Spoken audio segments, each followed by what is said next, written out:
Ever since the birth of cars, car technology has been literally right around the corner. With each passing year, car technology has been getting better and better.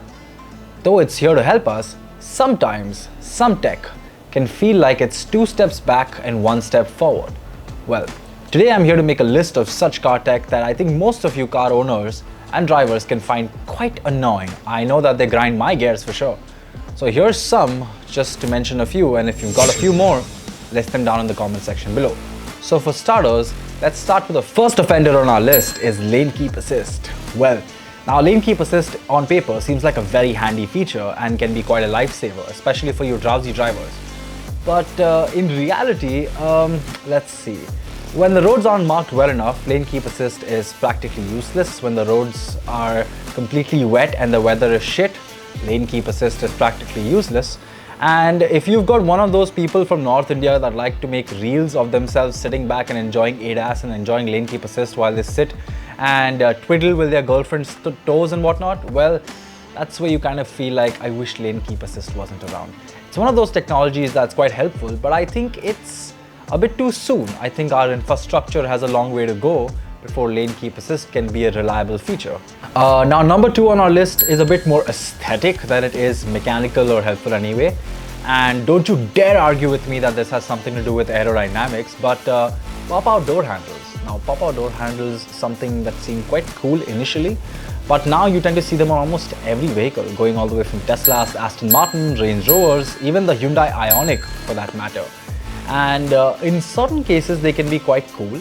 But from what I've heard really funny stories happening around the world, especially in the colder parts of the world, where the door handle just freezes over and then they can't pop out. Or if they just snap back in without any warning and then you're stuck over there.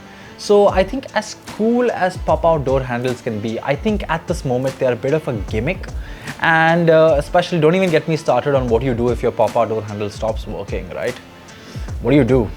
I guess you just get in through the window. My third offender on the list is touchscreens. Now, touchscreens are here to stay and they have creeped their way into everything from cars to even motorcycles for that matter. But are they really handy? Well, for me personally, I would much rather prefer a set of buttons where I don't exactly have to take my eyes off the road and I know exactly what button does what. But touchscreens can be a bit more iffy. Lately, we've seen car manufacturers trying to shove in as many features in the touchscreen as possibly can. Your aircon in the touchscreen, music volume in the touchscreen. It's only a matter of time before you start unlocking and locking your door or doing any of the basic features possible from your touchscreen. And I feel like I dread that day. Because touchscreens, as good as they are, I don't think car manufacturers have really gotten that good at including them. Because if you look at your mobile phone touchscreen works flawlessly, it's quick, it's responsive, your display is good quality. Move on to a car touchscreen. And all of a sudden that quality seems to go down. You now have a shittier looking display. The touch is not as responsive, the screen seems to smudge a lot. You can't change the angle of the screen, there's sunlight on it, it does not bright enough, it's not dim enough, there's so many complaints. The graphics don't get nearly updated as quickly as, say, what you get with your phone, the frequency of the updates. So all in all, to me, touchscreens are personally a bit of a gimmick. And looking at manufacturers like Mercedes-Benz that have 3 touchscreens in their car, I mean, not just Mercedes-Benz, Jeep, Porsche, I mean, name it. Every single manufacturer seems to be going for 3 touchscreens, and that's just in the front. If you get in the back, you got 2 more over there. 3 if you count the one in the center console. So I feel like, do we need so many touchscreens? I feel like that's a bit too touchy for me. But let us know in the comments what you think. I, for one, seem to find it a bit too annoying. Now, another feature that I find quite annoying in cars, it's voice control. Such a gimmick. I don't even know why they give it to you. To me, voice control on a phone feels like a gimmick. You know, I mean, I'm just 2 touches away from getting to do what I want to do. But you have to cram in some voice control, future tech nonsense in there. And I think in a car, that's just a bit too much, you know? Like, imagine having to just, in a moving vehicle, in a vehicle that may not have the best NVH levels, could be parked in traffic with constant honking, with 5 other people or 3 other people sitting in the car, possibly, constantly talking over you. You have to press the voice assist button and speak to that voice assistant and hope that she hears your voice over all of these background noise and commotion. I think that's asking for too much. And even when you finally get your voice across, what are the features you have? Oh, can you call this person? Oh, can you do this for me? Can you do that for me? There is no actual feature where you really need the voice assistant. You know, it just seems like one of those things where people are trying to pretend like they're living in 2033, but they're not. So I tend to find voice assist a bit of a gimmick, and a lot of manufacturers are pretty guilty of it. In fact, I have seen it as far as go into Ford, Volkswagen. In fact, I think almost every single manufacturer out there has voice assistant. In some cases, it's well executed. Like in Mercedes or in Maybachs, if I talk to the voice assistant and I tell her that, hey, could you put on my massage function? And no matter which seat I'm in, she'll put it on, which is pretty clever. But otherwise, it's more of a miss and more of a gimmick. So until and unless voice assistants get to the point that you can reliably rely on them like you would Siri or Alexa, I don't think we need them in cars. Now, I did say that I was a sucker for buttons, but touch-sensitive controls. Now, that is another gripe I have. You see, capacitive touch buttons are a bit of a hit or a miss, mostly a miss, because they're good until the initial part when you finally get to use them, but once you keep using them throughout the day, get enough fingerprint smudges on there, and now it starts acting all weird. Doesn't respond to your fingerprint touches just as well. You have no muscle memory of where they are exactly, so you're forced to constantly look down at what you're pressing, at which point I may as well just have a touchscreen, right?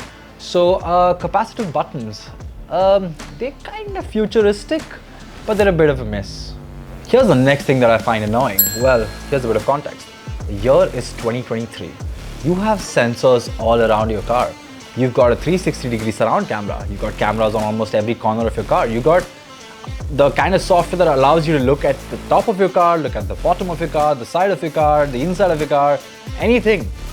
However, even now, when you're reversing a car, it thinks it's important to lower the volume for you. And I find that quite annoying. When can we just reverse the car and enjoy some music while doing it? I mean, how hard could that possibly be?